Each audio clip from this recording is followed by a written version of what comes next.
Hey guys, it's Andrea here, week 14 and in current events, and it is the time to turn in our research papers.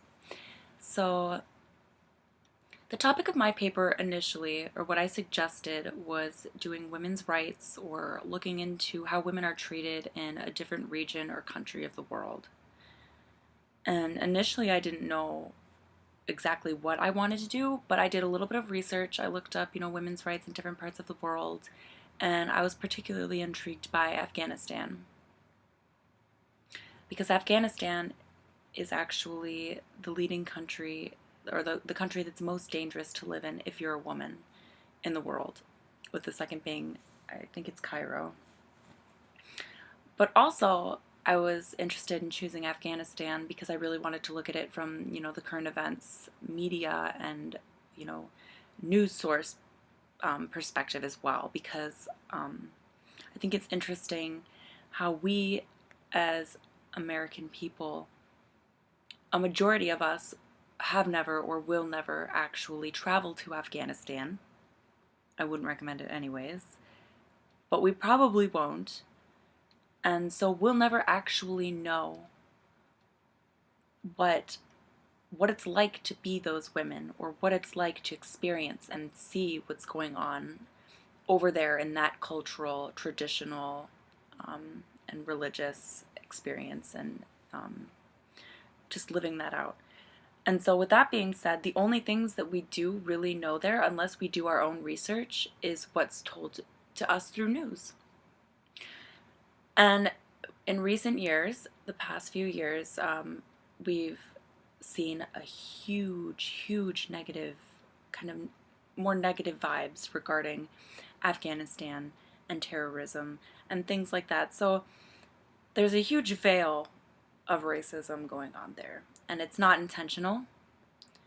Nobody really likes to talk about it, but it does exist, and I just think it's interesting how we never hear a story about, the good things happening over there, or the good people that are over there, because there are a ton.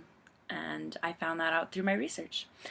And probably one of the biggest challenges for me in this project was sticking to just two sources, especially since it was a very difficult topic to really find information about that was fluid, meaning it was regenerative and I could go back multiple times and look through it. So I actually did this project a little different. I think I did a little backwards, but I'm really interested in the topic anyways, and I've always been curious to learn more about it. I mean, I knew about it, but I didn't know as much as I do now.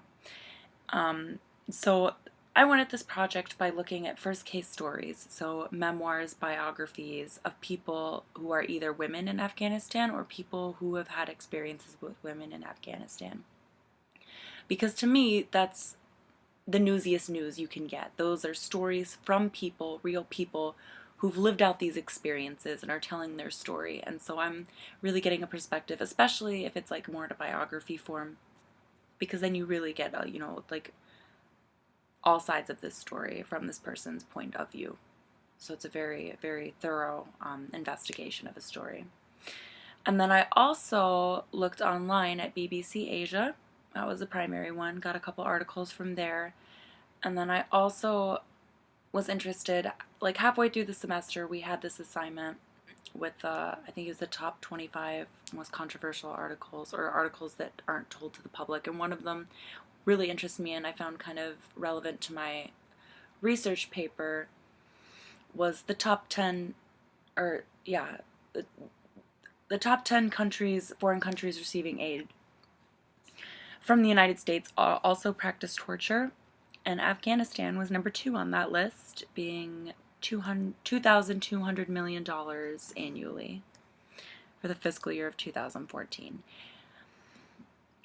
And that was huge. So I kind of looked at more at that side of it, like very like politically, because then on March 1st, this article, it was huge. It came out on several news sites about how the Obama administration, particularly the First Lady Michelle Obama, and Obama himself obviously, felt really passionate about starting this organization for women and education of women. And they aren't starting in Afghanistan because it's Afghanistan, it would probably be not the best place to start the education of women, considering it's literally laughed at if a girl wants to have an education in Afghanistan. But they do plan on initially going to Afghanistan.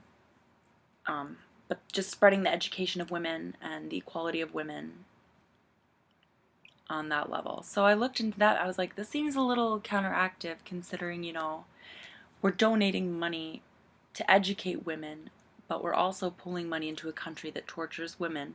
But I do understand both sides. I do. I looked into that. At first I was just really pissed, and then I kind of did a little bit more investigation. I was like, okay, this makes sense, but it also doesn't. I don't know. It's tricky, but oh no, this movie is almost 6 minutes. This video. Well, I'm gonna end it here then.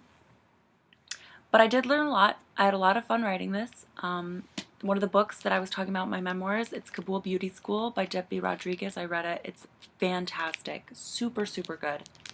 She's a really good writer too. So I recommend that. Look it up. Yeah, thanks guys.